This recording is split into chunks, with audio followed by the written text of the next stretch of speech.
Good Sunday morning. Taking a live look outside right about now, and it is a gorgeous view of the downtown skyline. How much are we loving this right now? You're watching 9 News Mornings. I'm Shalima Maharaj. We have been breaking all kinds of records, and we have seen it throughout the last several days. The weather has also been keeping those firefighters on alert. We saw a couple of those yesterday. In Lone Tree, crews from multiple departments got a handle on a brush fire that spread to about 20 acres. To Adams County, where crews fought a large grass fire near the intersection of 48th Avenue and Monaco. Both fires contained quickly. No reports of any injuries or structural damage, fortunately. Now, there are still several evacuation and pre-evacuation notices in place for a fire burning in Fort Carson. Highway 115 nearby was closed as crews prepared for yesterday's heat and wind. The Fremont County Sheriff's Office says an evacuation center is up at Pathfinder Park in Florence. Now, the fire burned almost 2,000 acres. No one was hurt, and there were no reports of buildings being damaged. Now, much of the state has been under a red flag warning, including Boulder County, and that marks the 11th already this year, more than some crews see in a typical full year.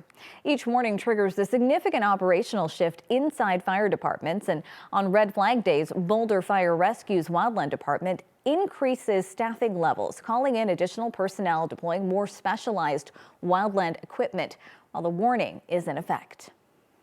They come off duty and they pick up an overtime shift to help augment the response. So that fatigue continues to just build and build and build. We know what the fire behavior is going to look like if we do get a start, and it's going to be hard to control. So it makes us all anxious. Now, fire officials are urging people to do their part, be smart, and avoid anything that could start a fire.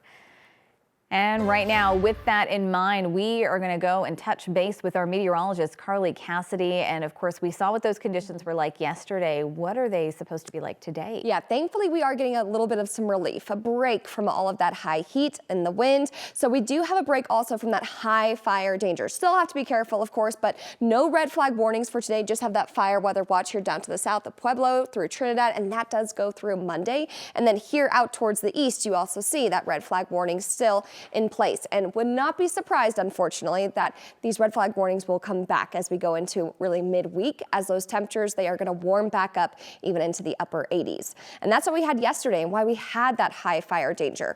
Really talking the peak of that heat that we've been talking about all the way throughout the week. 80s, 90s, it was gusty, and we will continue with some of that wind for today, especially here to the east, about 20 to even 30, 40 miles per hour.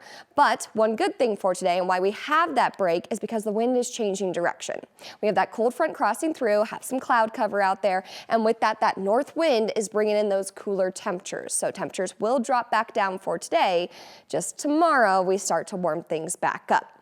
This morning, if you are headed out, grab that extra layer, a warm layer. We got 30s and 40s for most. Then for this afternoon, here's that relief, the cooler temperatures, even by about 20 to 30 degrees all the way across the state. It's a big difference. We're seeing the 50s and 60s and still a few 70s and 80s along the western slope, so still warm in a few areas.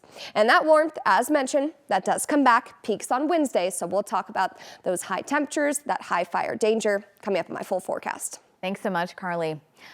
A skier has died after crashing into a tree well at Steamboat Ski and Resort. Ski Patrol received a report of a guest in distress around 10 a.m. on Friday on the backside of the mountain.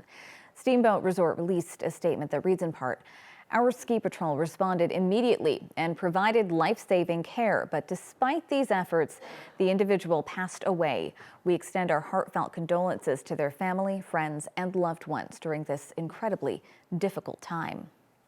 Well, one man is dead and another has been arrested for murder after Denver police say a case of road rage on St. Patrick's Day took a deadly turn. 9 News reporter Colton Chavez spoke to a friend of the victim. Marvin, a real faithful guy, easygoing, always in a good mood. Kindness was Marvin Zibb's driving force. If you're in a bad mood, you want to be around him because he'd change your mood in a heartbeat. Randy Hoffman knew it would be a good day if he saw Marvin's purple car pulling into work at Denver Dustless, a floor installation business where he worked for several years. Marvin loved cars, and my secretary would say that whenever he delivered wood to people, and people had cars, always wanted to go for a ride in their sports car. That's Marvin, I was gonna say. That car is still in the parking lot. Marvin never made it back. He was actually going to pick material up right by where this happened, the building across the street. Me and my brother were at lunch, and our secretary called and said one of our distributors in the area seen Marvin covered in blood. Denver police believe Marvin was the victim of road rage in northeast Denver in the middle of the day on St. Patrick's Day.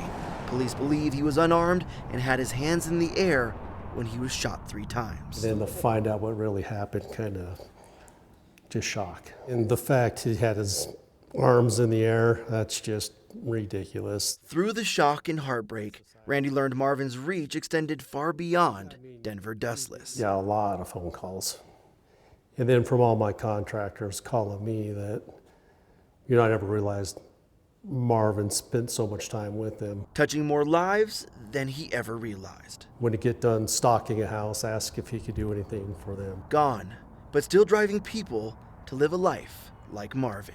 It makes you look at life a lot different, kind of live how Marvin did, try to keep everything in a positive note.